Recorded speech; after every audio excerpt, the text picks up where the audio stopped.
அன்பார்ந்த இறை மக்களை மீண்டுமாக ஆண்டவர் இயேசு கிறிஸ்துவனுடைய திருப்பெயராலே நான் உங்களை வாழ்த்துகிறேன். நாம் ஒவ்வொரு நாளும் காலையில் என்ன நோக்கத்தோடு, உபவாசத்தோடு, பொருத்தனையோடு இந்த காலை தியானத்திலே பங்கு பெறுகிறோமோ அதை அனைத்தையும் ஆண்டவர் நம்முடைய வாழ்வில் அருளி செய்வாராக. இந்த ஆண்டு நாம் பாவத்தின் பல்வேறு பரிமாணங்கள் குறித்து நாம் சிந்தித்துக் கொண்டிருக்கிறோம். இன்றைய நாளில் நாம் முறுமுறுத்தல் பாவம் என்பதை குறித்து நாம் சிந்திக்க இருக்கிறோம். முறுமுறுத்தல் என்பது பிறருக்கு எரிச்சல் உண்டாக்குகின்ற ஒரு காரியம்.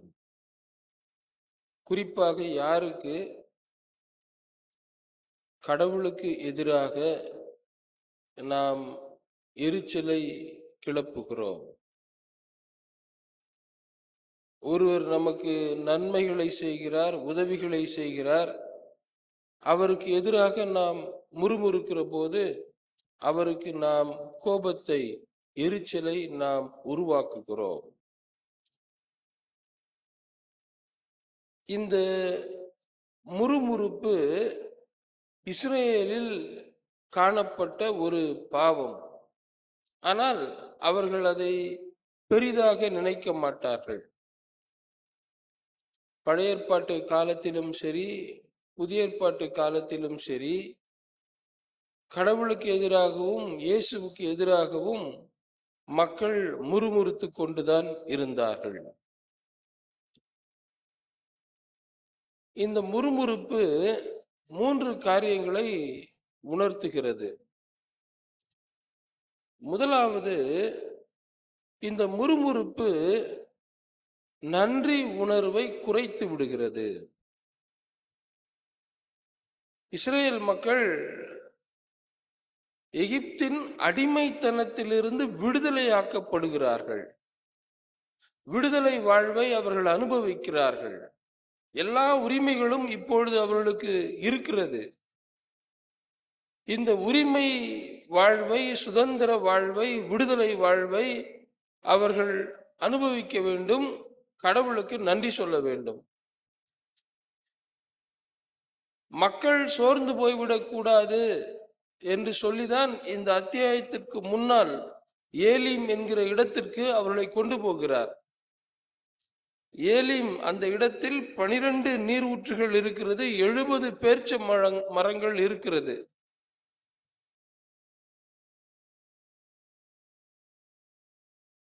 பயணத்தை துவங்குகிறார்கள்.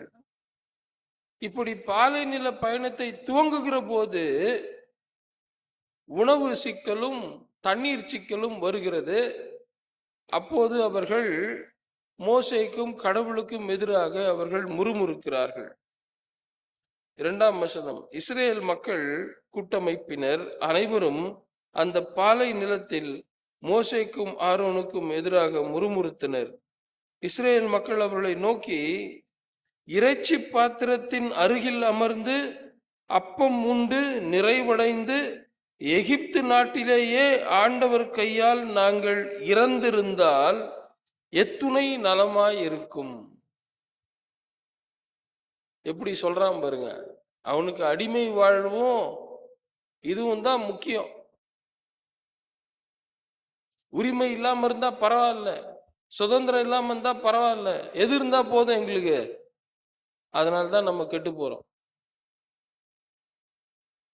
நம்ம கெட்டு போறது அதனால்தான்.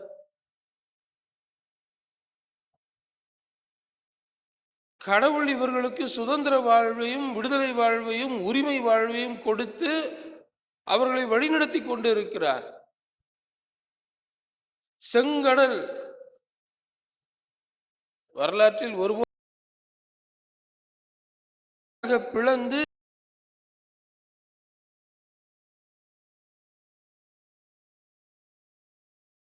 ஆற்றலை கண்டவர்கள், கண் எதிரே அவர்கள் கண்டவர்கள். அப்படி இருந்தும் இப்பதான் கொஞ்ச நாளைக்கு முன்னாடி 12 நீரூற்றுகள் அண்டையில் 70 பேர்ச்சம் மரத்தடியில் அமர்ந்து இளைப்பாரி மீண்டும் பயணத்தை துவங்குகிறார்கள். எந்த விதமான நன்றி உணர்வும் இல்லாமல், கடவுள் நம்மை விடுதலை செய்தார், சுதந்திரம் அளித்திருக்கிறார் என்கின்ற நன்றி உணர்வு இல்லாமல், நாங்க இறைச்சி பாத்திரத்துல பக்கத்துல உட்கார்ந்துன்னு சோறு துண்டு எகிப்திலேயே ஆண்டவர் கையால் செத்திருந்தால் நலம். பல நேரங்களில் நம்முடைய வாழ்விலும் ஆண்டவர் செய்த எல்லா நன்மைகளையும் மறந்துவிட்டு நன்றி உணர்வு அற்றவர்களாக பாடுகளில்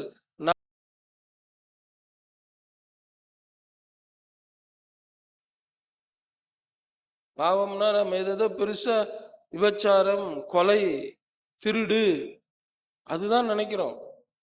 இல்லை, இதுவும் பாவம். முறுமுறுப்பு நன்றி உணர்வை குறைத்து விடுகிறது. நன்றி உணர்வு குறைந்தவர்கள் தான் முறுமுறுப்பார்கள்.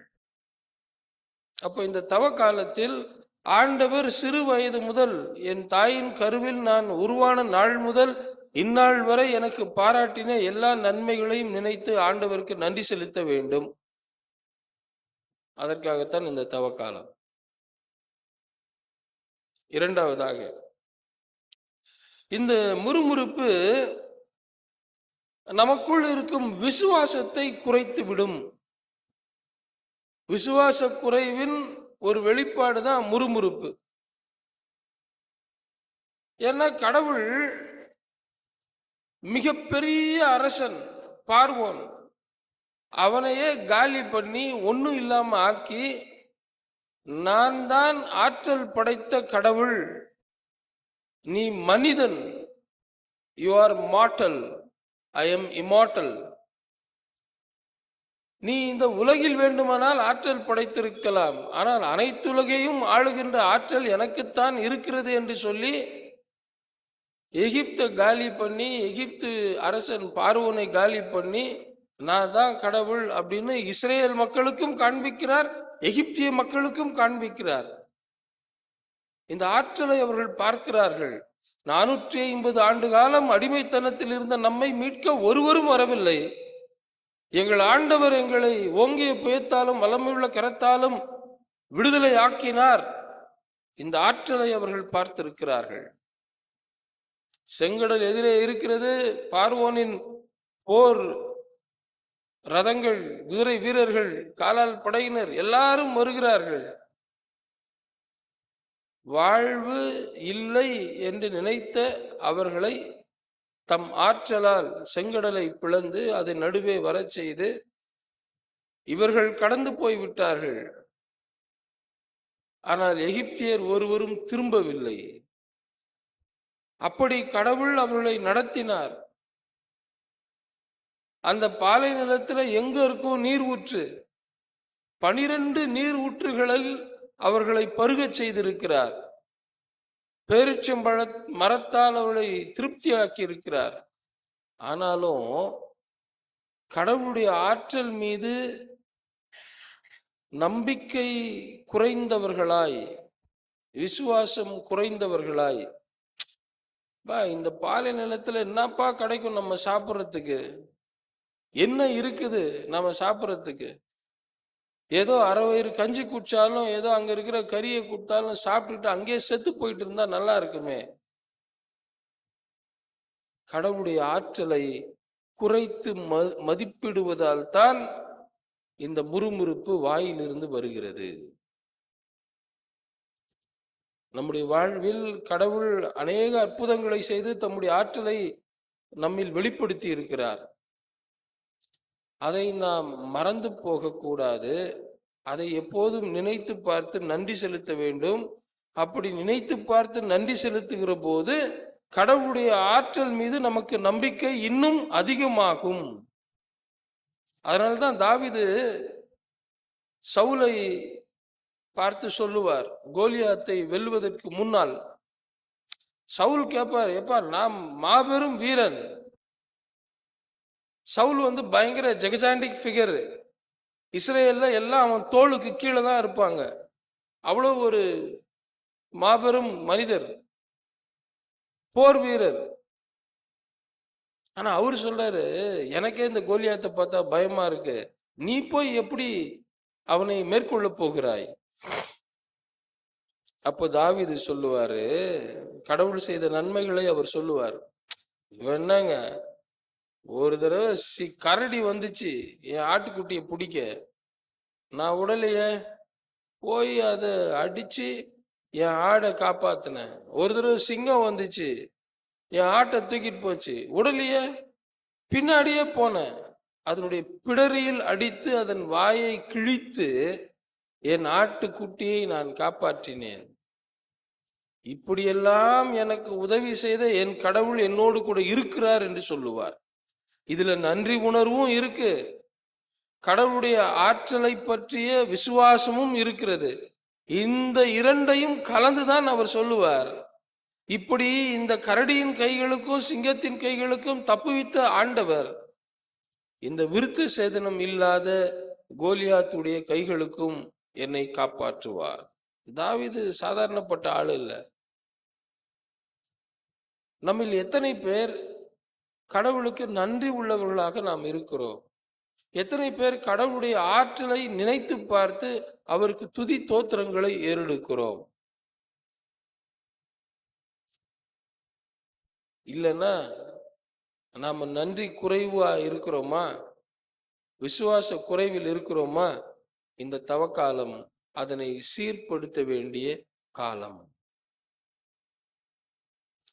மூன்றாவதாக, இந்த முறுமுறுப்பு தலைமைத்துவத்தை இழிவுபடுத்துகின்ற செயல். இவங்க எல்லாரும் என்ன நினைக்கிறாங்க, மோசேயும் ஆரோனும் இப்படி எங்களை கூட்டிட்டு வந்து இந்த பாலை நிலத்துல சாகடிக்கிறாங்களே அப்படின்னு நினைக்கிறாங்க. ஆனால் இவர்கள் ஒட்டுமொத்தமாக கடவுளுடைய தலைமைத்துவத்தையும் கடவுளுடைய திட்டத்தையும் நிராகரிக்கிற செயலில் ஈடுபடுகிறார்கள். அதுதான் இந்த முறுமுறுப்பு. ஏன்னா கடவுள் இவர்களை விடுதலை வாழ்வுக்கு நேராக வழி நடத்த வேண்டும், பாலும் தேனும் ஓடுகிற கானான் நாட்டில் கொண்டு போய் சேர்க்க வேண்டும். அதற்காக இவர்களை ஆயத்தப்படுத்தி திட்டம் பண்ணி அவர்களை விடுவித்து வழி நடத்துகிறார். ஆனா இவங்க அந்த திட்டத்தில் இணைய மறுத்து, நாங்க எகிப்திலேயே செத்து இருந்தா நல்லா இருக்கும், நாங்க அடிமை வாழ்விலேயே இருந்தா நல்லா இருந்திருக்கோம், ஏதோ எங்களுக்கு வேலைக்கு சோறு கட்சா போதும். பல நேரங்களில் நாமும் கடவுளுடைய தலைமைத்துவத்தையும் கடவுளுடைய திட்டத்திற்கும் எதிராக செயல்பட்டு தான் இந்த முறுமுறுப்பில் ஈடுபட்டு விடுகிறோம். இவங்க நினைச்சுக்கிறாங்க மோசையும் ஆரோனையும் நாம இழிவுபடுத்தலாம் அப்படின்னு. அதனாலதான் மோசையும் ஆரோனையும் பார்த்து அவங்க தங்கச்சியா சொல்லும். என்ன சொல்லும்? கடவுள் உங்ககிட்ட மட்டும்தான் பேசுவாரா அப்படின்னு கேட்கும். மோசேயும் ஆரோனும் எதா இருந்தாலும் போய் கூடாரத்திற்கு போய் கடவுளுடைய ஆலோசனையை கேட்டு திரும்புவார்கள். உடனே இந்த அம்மா சொல்லுவாங்க, என்ன உங்ககிட்ட மட்டும்தான் கடவுள் பேச, ஏன்னா அந்த அம்மாவும் தீர்க்க தரிசி தான், உங்ககிட்ட மட்டும்தான் கடவுள் பேசுறாரா, என்கிட்ட தான் பேச மாட்டாரா? மக்களும் அப்படித்தான் சொல்லுவார்கள். அவர்கள் இந்த தலைமைத்துவத்தை இழிவுபடுத்த வேண்டும் என்று நினைக்கிறார்கள். ஆனால் அது கடவுளை இழிவுபடுத்துவதற்கு சமம். அவருடைய திட்டத்தோடு இணைய மறுக்கின்ற ஒரு எண்ணம். நம்முடைய வாழ்விலும் நாம நிறைய திட்டத்தை வச்சுன்னு இருப்போம். அந்த திட்டம் நிறைவேறாவிட்டால் என்ன பெருசா என்ன கடவுள் செஞ்சுட்டாரு, 50 வருஷமா கோயிலுக்கு போயின்னு தான் இருக்கிறேன், வழிபட்டுன்னு தான் இருக்கிறேன். இதுல வேற நம்ம சொல்லுவோம், நான் யாருக்கும் ஒரு தீமையும் செஞ்சதில்லை, இருந்தாலும் என்னத்த பெருசா இது ஆயிடுச்சு, ஒன்றும் இல்லையே. இப்படி நாம் சொல்லுகிறோம் என்றால் இறை திட்டத்திற்கு நாம் மறுப்பு தெரிவிக்கிறோம் என்பது பொருள். அது பாவம், அது பாவம். ஆகவேதான் புதிய ஏற்பாட்டிலே இப்படி இருக்கிறது, பழைய ஏற்பாட்டிலும் பல வாக்கியங்கள் இருக்கிறது. 1 கொரிந்தியர் 10:10 படியுங்கள்.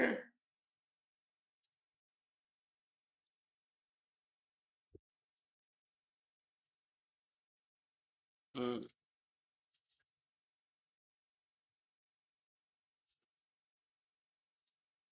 நீங்களும் முறுமுறுக்காதிருங்கள் என்று பவுலடிகளார் இந்த கொரிந்து திருச்சபைக்கு அவர் எழுதுகிறார். அவர் பல்வேறு தீமைகளை, பாவங்களை பற்றி வரிசையாக அடுக்கிக் கொண்டே வருகிறார். அப்படி வருகிற போதுதான் இந்த காரியத்தை அவர் சொல்லுகிறார்.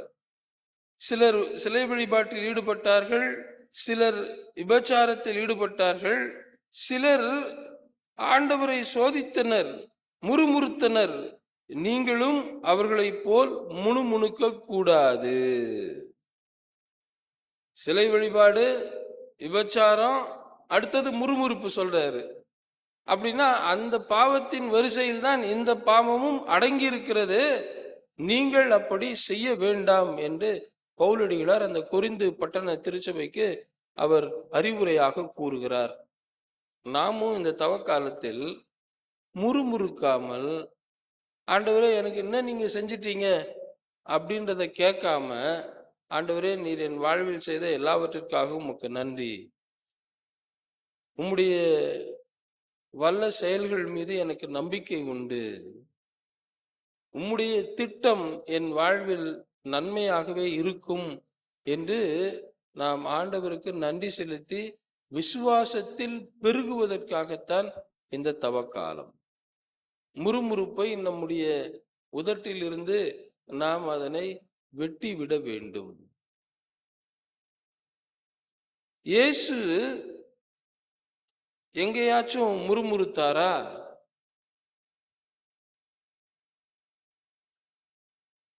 இயேசு கேட்கணும்னா கடவுள் பிதாவாகிய கடவுளை பற்றி அதிகமான கேள்விகளை கேட்டிருக்கணும். சிலுவையில் இருக்கும்போது என்னை சாகடிக்கிறதுக்காயா என்னை பிறக்க வச்சேன்னு கேட்டிருக்கணும், அவர் கேட்டிருந்தா. ஆனால் அவர் முறுமுறுக்கவில்லை. சவுக்கடி வாங்குவதற்காக என்னை இந்த உலகுக்கு அனுப்பினீர் கேட்டிருக்கணும், கேட்கல.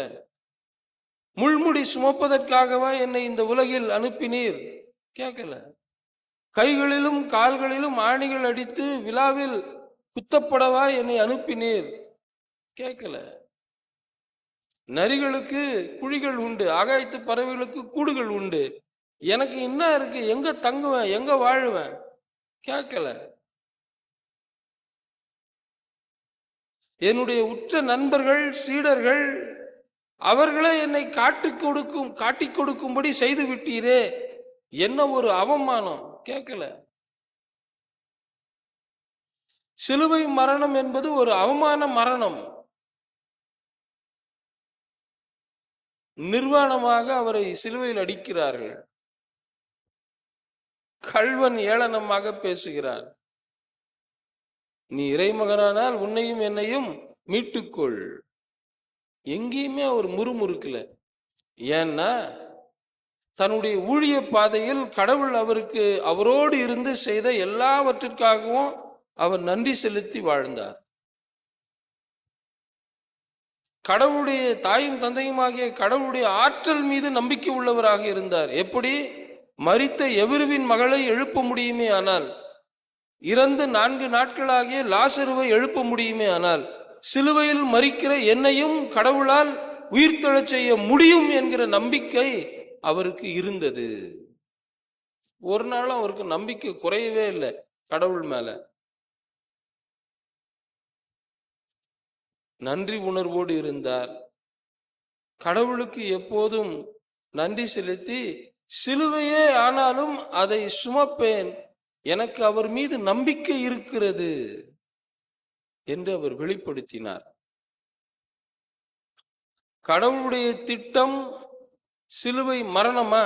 பரவாயில்லை, அதற்கு நான் உட்படுகிறேன் என்று அவர் உட்பட்டார்.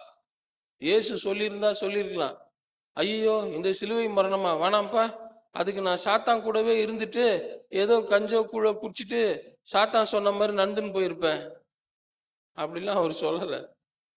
சிலுவை மரணமா? கடவுளுடைய திட்டம் அது. நான் வருகிறேன், நான் என்னை ஒப்பு கொடுக்கிறேன் என்று தன்னை அர்ப்பணித்து வாழ்ந்தார். அந்த இயேசுவின் முன்மாதிரியை நாம் இந்த தவக்காலத்தில் சிந்தித்து அதன்படி நடக்க நாம் முயற்சி செய்ய வேண்டும். சும்மா கடைசி அப்படி எழுதியிருக்கேன், டு நாட் மர்மர். மர்மரிங்னா முறுமுறுக்கிறது, கிரம்பிளிங், முறுமுறுக்கிறது. But live with gratitude and faith என்று நான் குறித்து வைத்திருக்கிறேன். டு நாட் மர்மர், முறுமுறுக்காதீர்கள், நன்றி செலுத்தி விசுவாசத்தோடு பயணம் செய்யுங்கள். இந்த சிந்தனையோடு நாம் இந்த நாளை துவங்குவோம். இறை அருள் நம்மோடு இருந்து நம்மை ஆசீர்வதித்து வழி நடத்துவதாக. ஆமென்.